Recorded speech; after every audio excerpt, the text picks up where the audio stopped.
Hi everyone, and welcome to Anne Salve Women. For today, I'm going to go ahead and talk about my article on the 4 essentials for those really determined to finish. And so you have to forgive me, my nails are just totally have like a little bit of just peeling to it because of the paint that I started in the back, and it's just in its ugly phase, and I call it ugly phase, but still, gives me joy.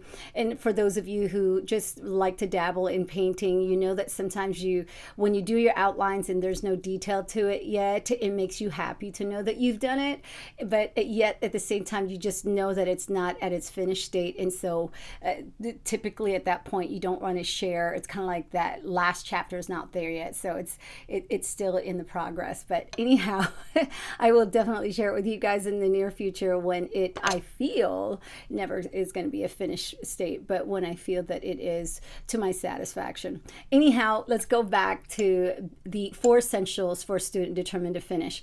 Now, I of course just minimized it to 4 because we want to make certain that these 4 are the ones to really focus on for those of you who are in the midst of something that really puts you in that state of being a student, and then knowing that you have a start and then you would like to then have a finish. So here's the first one: know your start to finish, and making sure that it is as clearly as you can make it to be. And so it's like a map, if you truly have something that you are working toward and you know that there's a start to finish, know your course along the way. And so the first thing I remember doing when I started as a college student was, and even in high school, honestly, I did this where I like to see what classes I was going to be taking per year. And it sounds silly because some people are just a little bit more just, ambiguous about their thoughts or that they want to be spontaneous about it. For me, it made me happy to know what tomorrow would be, what next year would be, and, all the way to the finish line, because I still to this day as a teacher, I like it where I feel like I'm just walking through the motion and then I can focus in on my craft. And so really, if you could have a catalog, if you could talk to your academic counselor, I wish I had known that there was some academic counselor or so in high school, but I actually had to go through about my way in high school. And then having realized that I have that in college, that's when I really took advantage of it. And it really benefited me to talk to someone and saying, here's where I want to be in 4 years. What are the classes do I take to get there? And I went to a 2-year college first, and that way, financially, when you find a way, you find a way. And for me, going through the 2 years first and then going to a 4-year university really helped me through in saying, okay, let me get the essentials done, which is like your first 2 years, but then also having the emphasis of knowing what you're going to just get a major on, or a bachelor's degree, if you're going straight for your master's degree, just really knowing what are the classes that you need to fulfill and able to receive that certification or that degree. And so therefore I knew from the very beginning that I was going to major in psychology and eventually master in it. But at that point, I had to take baby steps because I didn't have that background in me to really understand that I could have just gone straight for my master's. At that time I was like, dude, if I could just get a 4-year degree, this is perfect for me. And then a teacher's degree at the same time. And so talking to my academic counselor and then looking at a catalog, going from a 2-year to then a 4-year university, then it all helped me to know exactly what classes I would need to transfer in before I transferred, And so, just that clarity gives you that map. And I really honestly believe that some people who don't finish is because they're like, let me just take these classes for this quarter or this semester, and then I'll figure out what the classes that I need to take next time. And sometimes what happens is you're wasting time and money because you may be taking a class that you didn't have to take, or you could be taking 2 classes that could actually take down one class that could be taking down two requirements. And so if you could foresee that ahead, then you realize that you could take it in a shorter amount of time.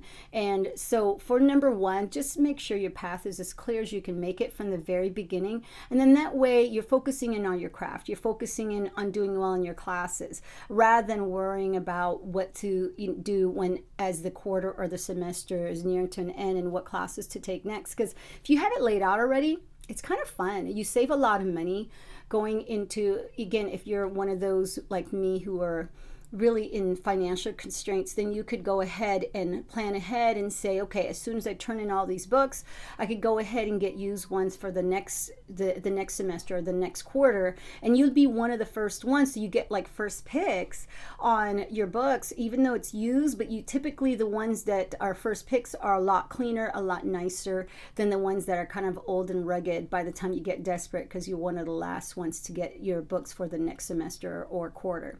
So definitely have a clear plan right away. Second one is stick to the plan. I recall having some colleagues of mine that would say, oh, I'm just going to go ahead and do this. And if I'm not sure, I think I'm changing my major. And I'm thinking to myself, that's money and time, which I didn't have to waste. And so for me, I really gave myself an ultimate no choice, like stick with it. It doesn't matter if you're going to have some hardships along the way. That's going to happen. You're used to that. You just got to make sure that you finish strong and that no matter what, you're not going to be wasting any time and money in going through this. And so every class you're going to take is purposeful. It is deliberate. It is making sure that you get there. And so I made certain that I already knew there were some classes I could take during the summer. And because I was somewhat doing a dual type of focus with my bachelor's degree and my teaching degree, I wanted to make certain that I could do this in 4 years. And so there again was really just making sure that I stuck to the plan, because at any given time I knew that if I'd said, oh, I'm going to change my mind, I'm going to major in this instead, because there's some classes that you find yourself going, wow, this is also interesting, but so what? I always thought to myself, it's like, okay, when I get my degree, I could go back and take these classes, or I could learn more about them in the near future. But right now, this is just about getting a degree, getting a teacher certificate. Stay focused and stick to the plan and keep moving. So second one, again, stick to the plan. Don't sit there and be wishy-washy. Don't dilly-dally. Just say to yourself, okay, they may have been some other interests of mine, but this is about, again, going about the finish, right? Just going, you're not all of a sudden going to be running track and then thinking to yourself, I should have ran cross country, or I should have played baseball. I mean, okay, but keep running, get to the finish line, then move on to that when the time comes. Next one is aim for the best result. Again, this goes along with if you have a clear plan, then you can focus on your craft. And really just aiming for that best result doesn't mean that you have to say to yourself, if I don't get a straight A's, then I'm a failure. Oh my goodness. For anyone that is definitely trying to get into like a business program and you know that you have to have a certain GPA, then aim for that. You know that you have to definitely, get the kickstart right away, and knowing what GPA you need to get into that program, and highly competitive. That is definitely something to take into account. However, if you know that it is just about getting your degree, getting your certification, and as long as it's a reasonable GPA, I remember someone saying that they graduated from Harvard with, I think, like under a 3-point, and yet no one's going to care that whatever it was, a GPA, you graduated from Harvard. The word graduate means you finished. And so there is that part right there, is aiming for the best result, but not being so hard on yourself when you don't get that A. I remember, thinking to myself, my goodness, at this time I had to take like a religious course and able to fulfill one of my graduation requirements for college. And I, at that time, was only told many things about the Bible from my maternal and paternal parents, or sides where I could just hear their stories. Nothing really where it was to the T of understanding. And at that time, it was a course that I had to take, and yet I had to focus on the other courses definitely. And all of a sudden, I just had to admit to myself that I'm not going to get an A in this one. I probably won't even get a B in this one. And I'm okay with that. And yet I'm so grateful because it planted some questions in my mind that I then later on in my life pursued to get some answers. But at that point, no one can judge where your life is going and what moment you're going through at that point. And so I just realized that it was okay. It was okay as long as I got that class done, and then I could then continue on to finish and work on my other classes that I needed to pursue. So, really aiming for the best result is being okay with yourself and knowing that your life is happening and other people's lives are happening.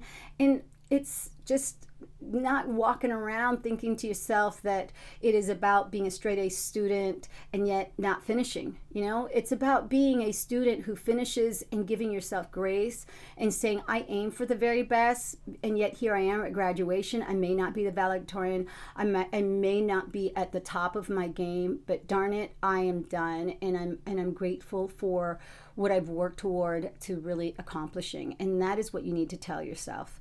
Lastly is finish. I remember some of the people that I started with who never did.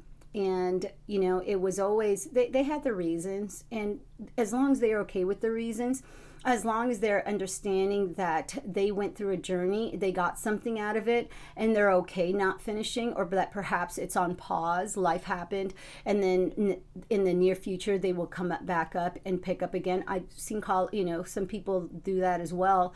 My colleagues that took some years off and then they came back. That's okay. Again, giving yourself that grace and understanding that life is happening to you and everyone around you. So you have to say to yourself that if I'm not finishing, there's a really good reason why I'm not, and then I'll pick up from where I left off and then just make sure that I do finish.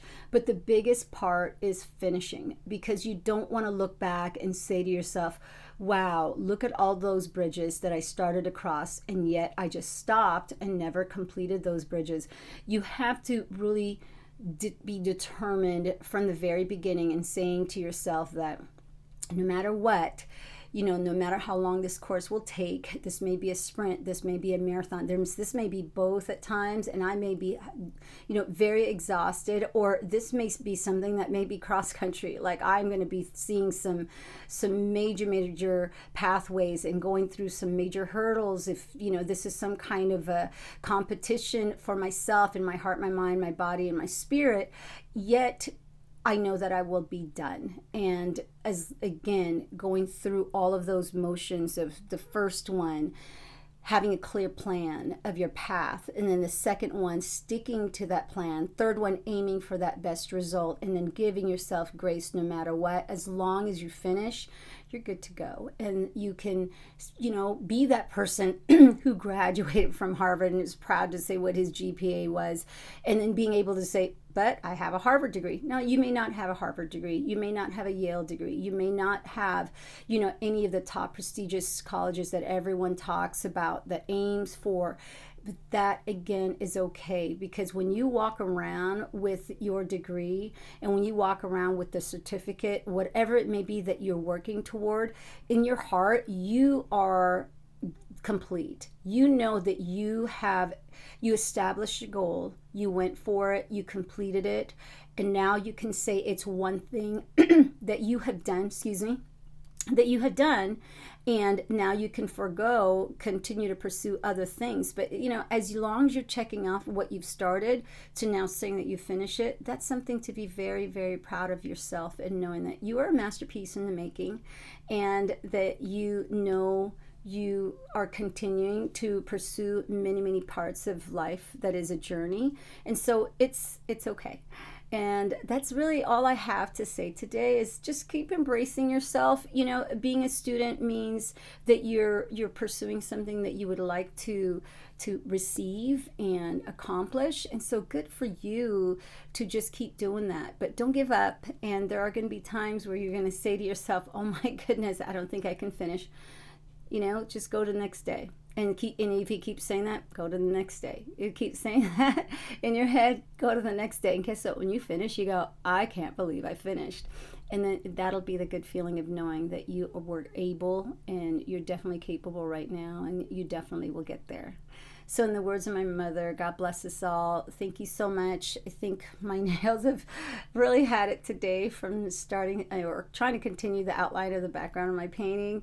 But again, you know, just keep working until you say to yourself, it is done. All right? Don't give up.